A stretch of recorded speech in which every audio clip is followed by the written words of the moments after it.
just when you think there's a rosy future for the town, along comes the Wharton Trust, a local company no less, who thinks it's a spiffy idea to put a nuclear waste dump in the town. It's 10 a.m. and I already feel like drinking wine.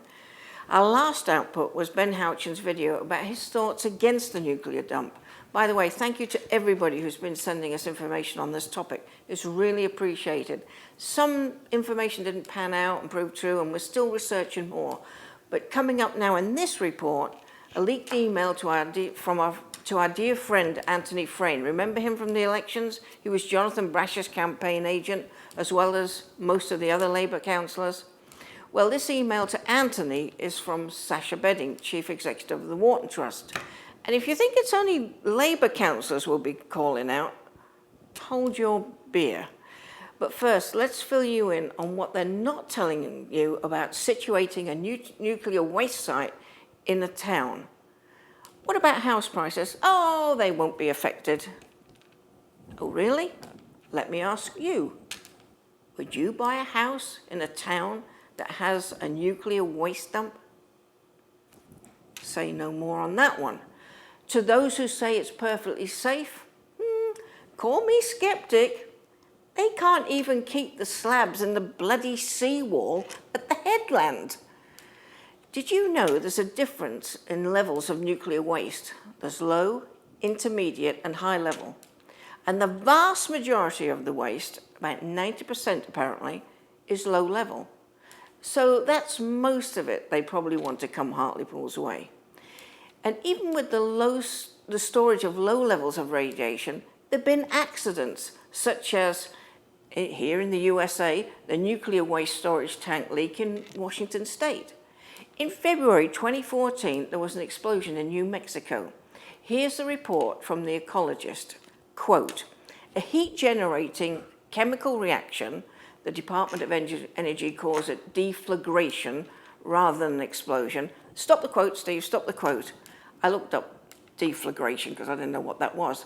It's combustion which propagates through gas or across the surface of an explosive at subsonic speeds, no less, driven by the transfer of heat. So this heat-generating chemical reaction, back to the quote, Steve, compromised the integrity of a barrel and spread contaminants more than 3,000 feet of tunnels up the exhaust shaft into the environment and into air, monitoring approximately 3,000 feet northwest of the exhaust shaft. The accident resulted in 22 workers receiving low-level internal radiation exposure, unquote. Now, the cause of the explosion is slightly bizarre. Firstly, the report describes the contractors as not being entirely meticulous. Oh, joy. And you're not going to believe this, but it's true. They use cat litter as an absorbent, and investigators believe the heat escaped because they changed to organic cat litter, and that caused a reaction with nitrate salts and melted the seal on one of the barrels.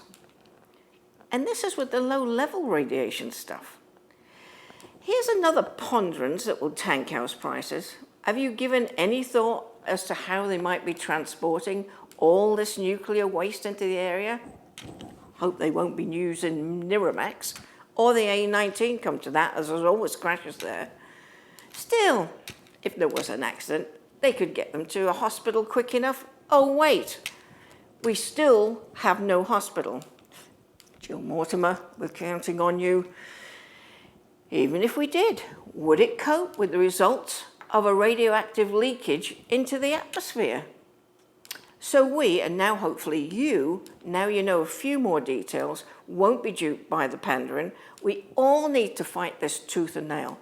The links to find the contact details of your local councillors is in the description below. Thank goodness Council Leader Shane Moore and Tees Valley Mayor Ben Houchin are leading the charge to stop this happening, as that's half the battle right there.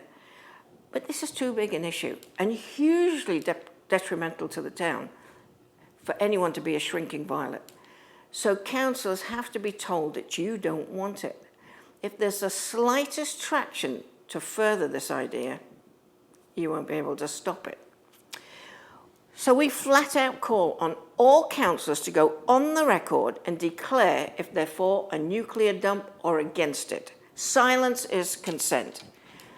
Councillors, tell your constituents where you stand.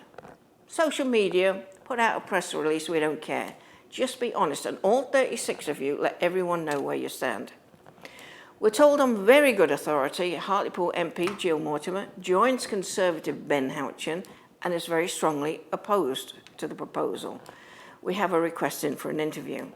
But if you think Hartlepool's Conservative councillors have been a tad quiet on the issue, we'll leave you with this email that was shared with us from Sasha Bedding, CEO of the Wharton Trust, to Anthony Frayne. We're just going to let you read it as is. We'll blank out the personal details, of course, and the very interesting portions are highlighted. We've requested a statement from several parties, but nothing so far. Don't forget, get hold of your local councillors, link in the description below. Remember, silence is consent. And we're praying that next time we see you, this awful, unacceptable idea for Hartlepool has been nixed for good.